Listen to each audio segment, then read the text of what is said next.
In this video, I'm sparing no expense to create the best possible hot sauce. I'll be selecting some of the world's finest peppers and nurturing them all the way from seed to bottle with plenty of tips and tricks for every step along the way. Whether you've never grown peppers before or you're an experienced grower, you're bound to get a kick out of this video. So come along and celebrate the successes, commiserate the failures, and learn from my mistakes as we make the longest and most expensive hot sauce recipe ever.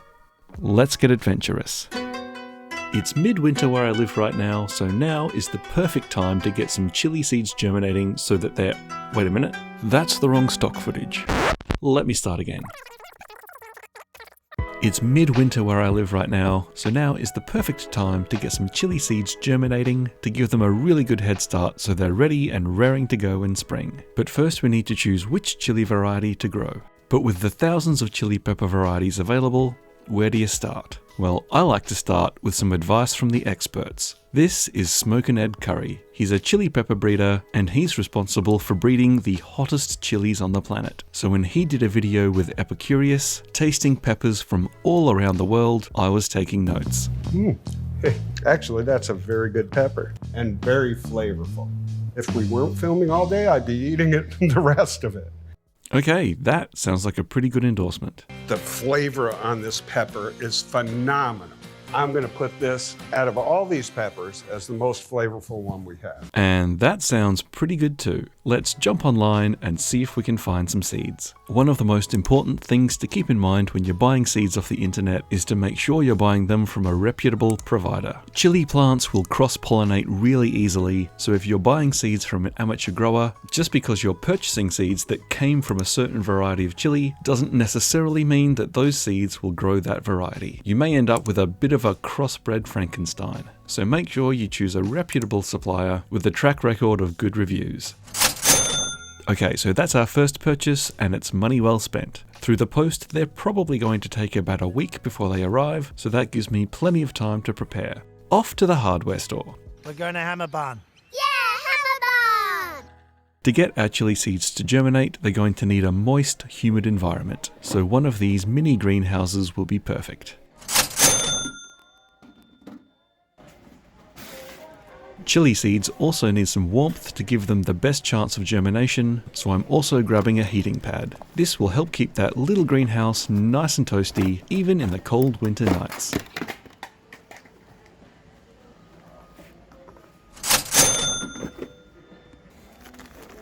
And of course, we'll need a good quality seed raising mix.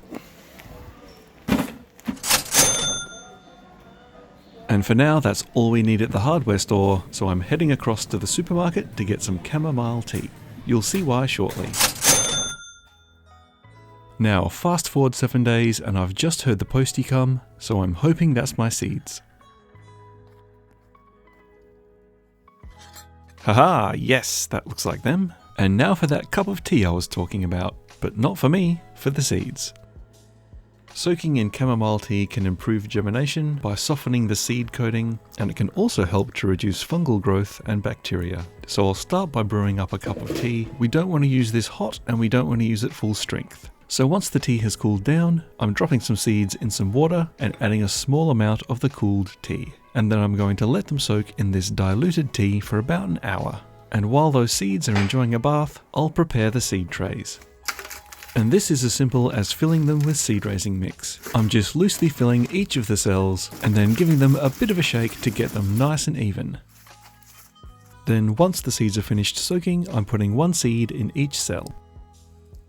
I'll then sprinkle a couple of millimeters worth of seed raising mix over the top, making sure that all the seeds are evenly covered. Then they'll need some water, but to make sure we don't wash them away and undo all the good work we've just done, I'm giving them a nice, gentle spray from a spray bottle, slowly and carefully until they're all evenly moist. Then I'll fit the cover over and make sure the vents are closed. This will help keep them nice and warm, give them a nice humid environment, and keep the soil from drying out. and these need to sit in a warm, sheltered area, so I'm bringing them inside. The seeds won't require sunlight to germinate, and they won't start to photosynthesize till they grow their first true leaves. But even though they don't need sunlight, I'm putting them in front of a sunny window for extra warmth. And of course, I'm putting down that heat pad. That should help to keep the soil nice and warm and give these the best possible chance of germination. I'll keep an eye on the greenhouse, checking it every couple of days to see if there's any progress. And lo and behold, on day 10, we have success. Little baby ghost peach plants. How cute. And the 7-pot dougalas weren't far behind. Once the seeds are sprouted, you don't want to keep them in this greenhouse for too long, or they'll get really long and leggy instead of bushing out. As you can see, I should have taken these out already because they're already starting to look a bit long and lanky. But this should be fixable with a bit of airflow. If I pop these outside in a sheltered spot where they get a nice, fresh but not too strong breeze, the movement of the air will help to stimulate more bushy growth. We'll need to keep these well watered, and because the seedlings are so delicate, I tend to like to water them from beneath, and this should be enough to keep the soil moist without disturbing the plants. As the plants start to mature, I'll begin moving them into more sunlight so that they start to get used to the conditions that they'll be growing in. But while they're hardening up, let's head back to the hardware store to get some supplies for the next part of their life cycle. And we're going to get these chilies off to the best possible start by giving them some light and airy, rich potting mix that's full of nutrients. So the first ingredient for my soil mix is some pelletized chicken manure. This is a really good all-round fertilizer that chilies really love. Next up, some blood and bone. This is a blood and bone meal based fertilizer, and when combined with the chicken manure and some compost, provides a really complete balance of nutrients. We also want our soil mix to be light and airy so that the roots can penetrate easily and water drains freely away. So to help make this happen, I'm grabbing some perlite. This is a light and porous inorganic material that will really help to stop the soil mix from getting too heavy. I'm also going to grab some vermiculite. Vermiculite does a very similar job to perlite, but also holds water really well, so between the two, they should give this soil a good balance of being light and airy and moist but not too wet. I like to keep my chilies well mulched. This helps to keep the soil moist in between waterings, especially in the hot summer weather. Any light mulch will do fine. This time around, I'm using pea straw. And we'll need some nice rich compost to tie everything together.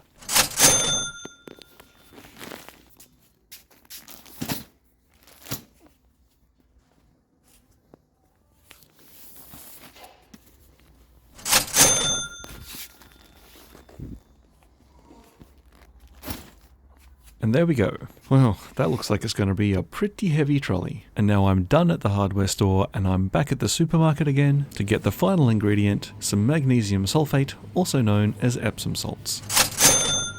These aren't strictly necessary, but they do help the plants to photosynthesize and have a nice luscious green colour. And now we're all set to make our ultra premium soil mix. We'll be measuring all the ingredients in volumes, which makes the recipe really easy to scale to however much or however little you need. And we're starting with 10 parts of compost. And I'm just breaking up any clumps to make sure that it's nice and fine. And next up, we're going in with 1 part perlite. And as you can see, some of this stuff is pretty dusty, so make sure that you do this in a well-ventilated place, and breathing protection is a really good idea. After the perlite, we're going in with an equal amount, that's 1 part, of vermiculite.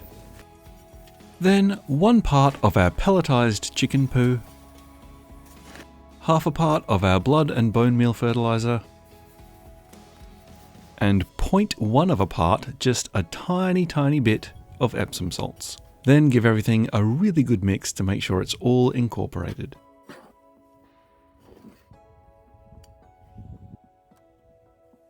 Then throw that into your pot, and as you can see, this mix is beautiful and loose and light and airy. The ideal way to do this is to start the chilies in a slightly smaller pot and then repot them to a larger pot when they're bigger, but I tend to be a bit lazy, so I like to put them in a large pot to start with. This one's around about 40 centimeters in diameter. And one of the great things about growing chilies in containers is that you can put them pretty much anywhere and also move them if you need to. So I'm taking this to a nice sunny spot in my vegetable garden. Chilies like a good amount of direct sunlight, but where I live the summers get really hot, so this position gets lots of sun in the morning and early afternoon, but it gets a little bit of shelter from the harsh afternoon sun. It it should be pretty much perfect. And then for ease of watering, I'm setting up some drip irrigation. Even though this soil mix will hold water really nicely, in the hot summer they can dry out really quick, and having to frequently come out with a watering can is a bit inconvenient. So this drip irrigation will be perfect. It means I just have to flick on the tap and set a timer.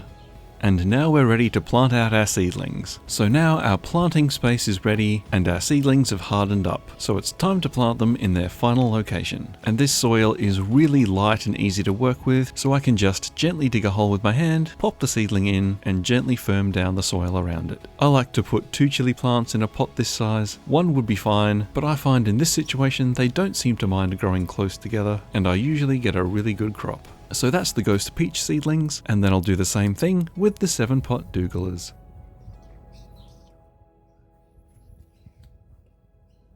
And it's really important to give them a good gentle watering in. Not only does this give them a drink, but it also helps to gently settle the soil down around the roots.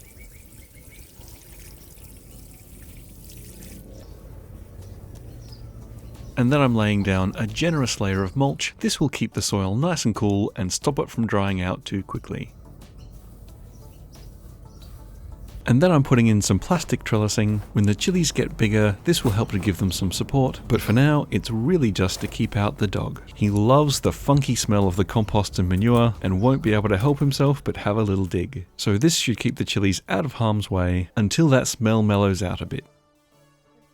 So these were the peach ghost plants when I first planted them out, and these are those same 2 plants after about 4 weeks. They've sprung up, they've bushed out, and they're looking beautiful and lush and healthy. And these are the 7-pot dougalas at the time of planting, and 4 weeks later they're looking even bigger and healthier again. Now, as well as keeping them well watered, it's important to check your plants regularly for any damage or signs of pests. And right now the dougalas are looking pretty good. Let's check up on the peach. Wait a minute. What's that? Something's been eating my leaf. Ah, there's the culprit, a little cabbage moth caterpillar. Caterpillars can be a pretty common pest. By far the easiest way to deal with them is to simply keep a close eye out and pick them off by hand.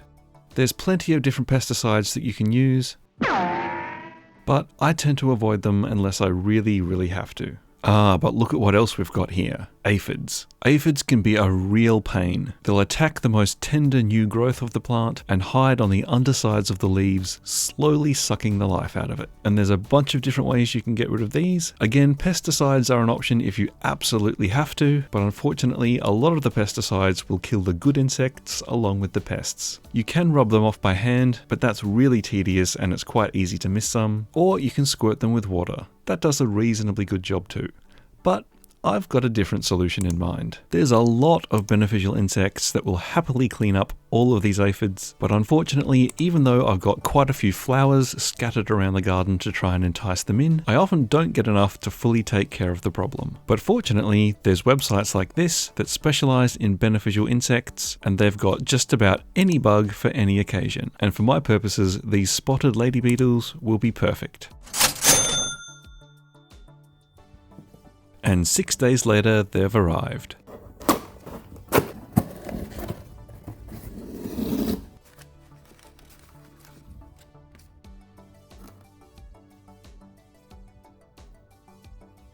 Say hello to my newest little garden buddies.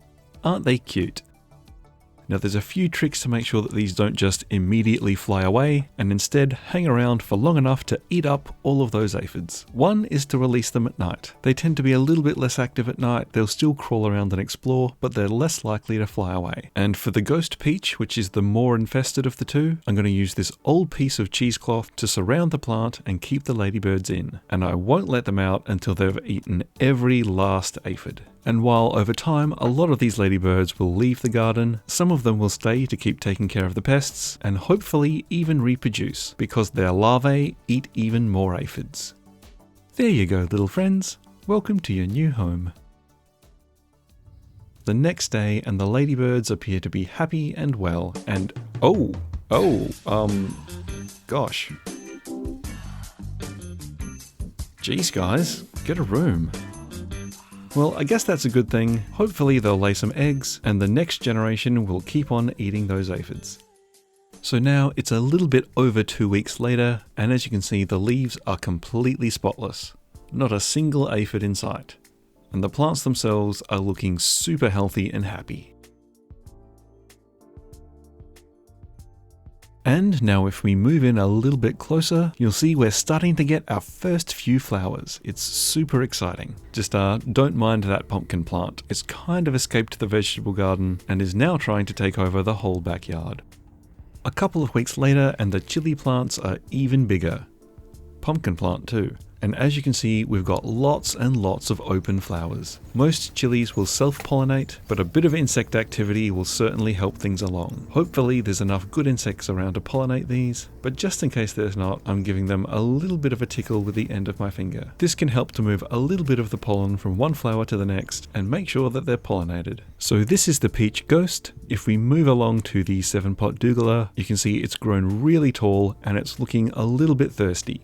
Chilies are pretty good at letting you know when they need a drink. When the leaves start to droop a little like this, it's time for some water. And if we look behind this leaf just here, we'll see our first chili pepper. It's looking big and healthy. It's a beautiful bright lime green color and it's off to a really good start. And hopefully nothing will go wrong and there'll be plenty more to follow.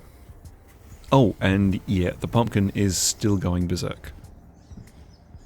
Now it is getting late into the season, we're heading into autumn now, the weather's cooling down and I'm getting a little bit worried that we don't have a lot of fruit on the plants and the chilies that are there are taking a long time to ripen, so I'm moving these to a different position. Again, this is one of the great things about growing chilies in pots, is that you can move them to where you need them. This spot here is nice and sunny, it gets full sun all day, and this wall also warms up with the heat of the sun and stays warm for quite a while, which will help to keep them warmer overnight. This should give them the last little bit of energy that they need to hopefully pump out a little bit more fruit and ripen up. And so far the nutrients in the soil have been enough to keep the plants happy and healthy, but now as they're starting to slow down, I'm giving them a little bit of a boost with some seaweed solution and some fish emulsion. So this is our fully grown ghost peach plant, and as you can see, it's been a bit of a disappointing yield. There's only a few chilies, they're undersized and struggling to ripen. I think the main issue here is that I started the seedlings a little bit late. A few weeks earlier and the seedlings would have matured a little bit sooner, and I would have been able to really make the most of the growing season. But even though I haven't got a good yield, I've still got a big, healthy plant that I'll overwinter, and I'm confident that this will bounce back next year with an absolute ton of healthy fruit. So while this season hasn't been great for this plant, it's set me up really, really well for next season. So go ahead and hit the subscribe button to make sure you get an update then. The 7-pot douglas, on the other hand, are looking much better. Still not a ton of fruit, but what's there looks really plump and healthy, and there's definitely enough to make a good small batch of hot sauce. So at this point, everything was going really well. Until I've forgotten to check the weather report and there's been a pretty big storm overnight. I've not got a good feeling about this. Ah, no. Both plants completely blown over. Let's go suss out the damage. Well, it looks like most of the soil has stayed in the pots, so that's one bonus. That should mean there isn't any root damage. Let's stand them back up and see what they look like.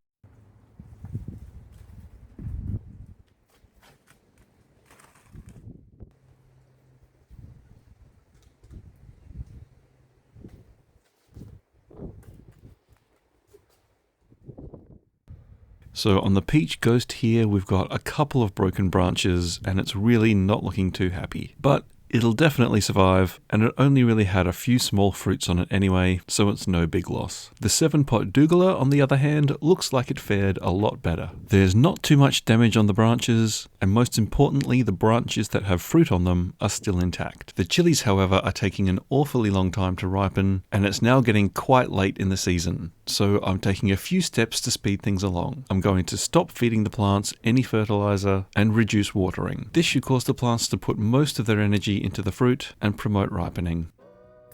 Well, we're officially a week into winter now, so I think this is about as ripe as these chilies are going to get. So in one last push to get them to ripen fully, I'm going to snip off the branches that have chilies on them and bring them inside. This again should stimulate the plant to put what little energy it has left in the stems and leaves into ripening the fruit. And then I'll put them inside in a sunny place, checking them every couple of days to see if I can get them to ripen just a little bit more. And a couple of days later, the leaves are looking all sad and shriveled, but the chilies are looking nice and plump and ripe. These are now pretty much perfect for making sauce. But first, let's head back to the plants to do a little bit of quick maintenance. If I can keep these plants from getting too cold, they should be able to successfully survive the winter. But in order to do that, they'll need to conserve some energy. So I'm cutting them right back. I'm not worried about removing all the leaves. I'm cutting each plant back to 1 or 2 main stems. And if I leave them in this sunny location with the protection and warmth of that wall, they should happily survive the winter, and come springtime, they'll bounce back to life. But this time around, because they've already got a well-established root system, they should bounce back really quickly and give me a bumper crop. So now we're ready to make hot sauce. Let's head back to the supermarket for some more ingredients. To start off with, I'm grabbing a couple of nice ripe red bell peppers, or capsicums for my non-American friends. These red capsicums will have a similar flavour profile to the chilies, just without the heat, so they'll do a really good job of bulking up the sauce a bit while adding some beautiful flavour and colour, and dilute some of the heat of those super hot chilies to make the sauce a little bit more manageable. And then we're definitely going to need some garlic. I love a bit of garlic in my hot sauce. And to add a little bit more bulk, some sweetness and some nice earthy notes, I'm grabbing a decent sized carrot. Next up for the hot sauce, we're going to need some vinegar. Often for hot sauce, I'll just use regular white vinegar. It's cheap and cheerful and does a wonderful job. But this hot sauce is meant to be no expense spared, so let's go for something a little bit more high end. Let's see.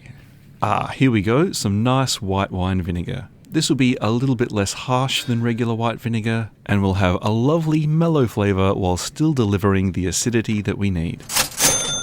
And lastly, we'll need some salt. Again, we're going all out with this sauce, so we'll be fermenting it for maximum flavour. So to create the best environment for fermentation, we'll need some pure sea salt. No iodine, no anti-caking agents, just pure salt. And this natural rock salt should do just fine. And that should be everything we need to make the ultimate sauce. Now we're back home, and before I prep my ingredients, I'm going to take the weight of my jar and write it down. So that's 406 grams. I'll need that number for later. And then I'll start by prepping the chili peppers. As you can see, I've ended up with a pretty decent handful. Given that these are really, really hot, it'll be more than enough to make a batch of great hot sauce. And to prepare these for fermentation, all I need to do is give them a bit of a wash, pull off the stems, and slice them in half. Now these are super hot chilies and they can be a bit dangerous, so you really should wear gloves when slicing them. Me, however, I'm just trying really hard to not touch them on any of the cut surfaces. It's a little bit risky and I may pay the consequences later. And remember the golden rule of working with hot peppers: if you're cooking with chili, don't touch your willy. And once they're sliced open, these chilies smell wonderfully pungent. They've got a really strong fruity aroma, quite floral, but you can just tell they're going to be brutally hot. Looking inside the chili, you can see those capsaicin oils glistening in the light. These are going to be super tasty, but super, super hot. This sauce is gonna be great. Then to prepare the garlic, I've peeled all of the cloves, and then I'm just slicing off the woody end and slicing them in half. And for the carrot, I'm going to leave the pointy end on. That'll cook down and blend it into the sauce fine, but I will remove the butt end because they tend to be a bit fibrous. And then I'll just chop that into slices.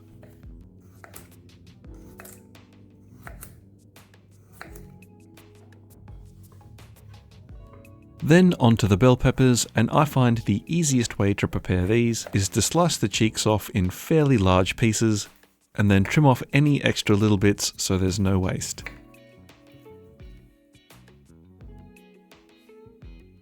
And for these big curved pieces, I'm just trying to cut them fairly flat because we don't want any big air pockets in the fermentation. We want everything to be in contact with the brine. Once the capsicum is all chopped up, it's going into the jar with the rest of the ingredients. I'm starting with the smallest bits and working my way up to the biggest bits. The theory here being that all the smaller bits will be trapped underneath the big bits and won't be able to float to the top. This makes it much easier to keep everything submerged under the brine. Remember the golden rule of fermentation: if it's under the brine, it's probably fine. If it floats like a duck, it's probably fucked. And once we've tightly packed all of that into the jar, I'll fill the jar up with filtered water. We don't want any chlorine getting in there that might inhibit the fermentation, so filtered or bottled water works best. Then to figure out how much salt to add for a healthy fermentation, we'll weigh the weight of the jar and the contents, and then we'll do some simple maths. So the weight of my jar and the contents is 1,334 grams. If I take away the weight of the jar at 406 grams, that means the contents of the jar are 928 grams. I want the percentage of salt in the whole fermentation to be 2.5%. So I'll multiply the 928 grams by 0.025, and that means I need to add 23.2 grams of salt. And that's close enough. To mix the salt, I'm pouring most of the water out of the jar, using that to dissolve the salt, and then pouring it back in. Then to make sure all of the ingredients stay submerged under the brine, I'm adding a fermentation weight and then securing everything in place with a lid. And if you don't own a fermentation weight, you could use something like a plastic bag filled with water. And the lid that I'm using has a built-in vent which will release pressure as it builds up. If you don't have one of these, you're going to want to burp the jar every day during the fermentation. Otherwise, pressure can build up and the jar might explode, and trust me, you don't want to be cleaning up that. Then I'm leaving this bad boy in a cool, dark place for about 3 weeks. And this is what it looks like 3 weeks later. It's been bubbling away nicely, and it smells really good. Now let's open the jar and check it out.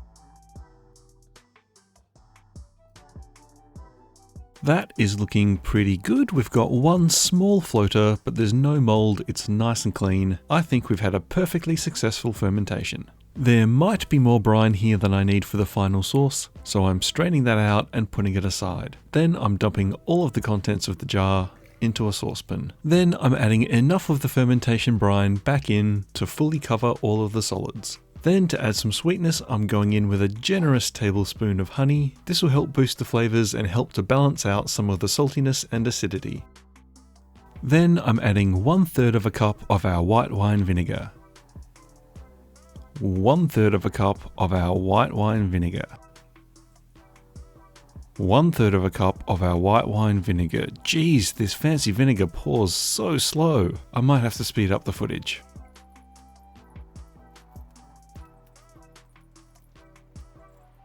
There we go, 1/3 of a cup of our white wine vinegar. Then I'm going to bring that all to a boil and then let it bubble away over a medium-high heat for about 15 minutes. I'm going to cook the sauce out. This will mellow and blend the flavors beautifully. It'll also kill the bacteria and stop the fermentation so that we don't have hot sauce bottles exploding later on.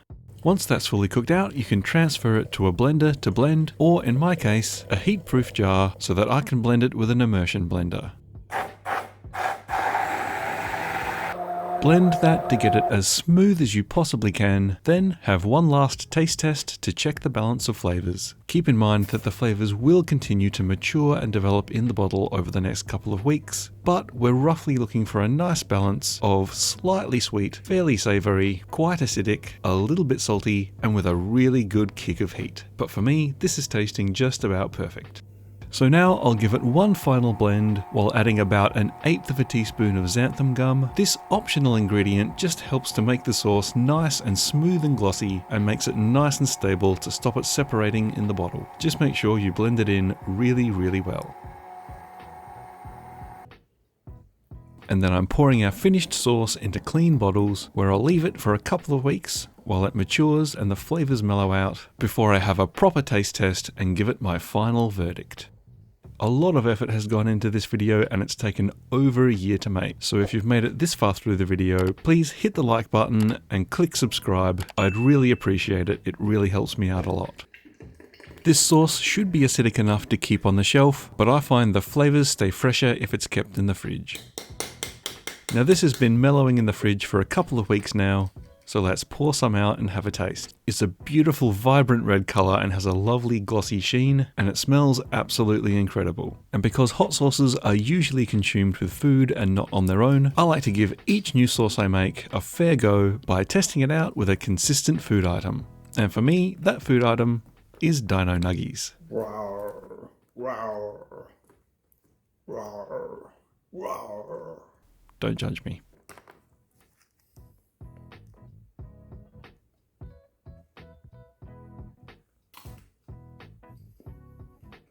And that is one tasty sauce. It's turned out really well. The flavour of those 7-pot dougalas really shines through and works beautifully with the other ingredients. Here's what I had to say at the time.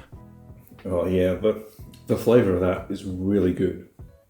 You get a really nice balance of acidity and sweetness, a big hit of umami from the vegetables and from the fermentation. There's a little bit of fermented funk, but not too much. Just enough to bring out those really nice savoury flavours. Really well seasoned and a really good hit of heat. Oh, it's a bit of a grower too. I think the first taste is just hitting me now. Let's make my nose start to run. That's a good sign. Oh, that's good stuff.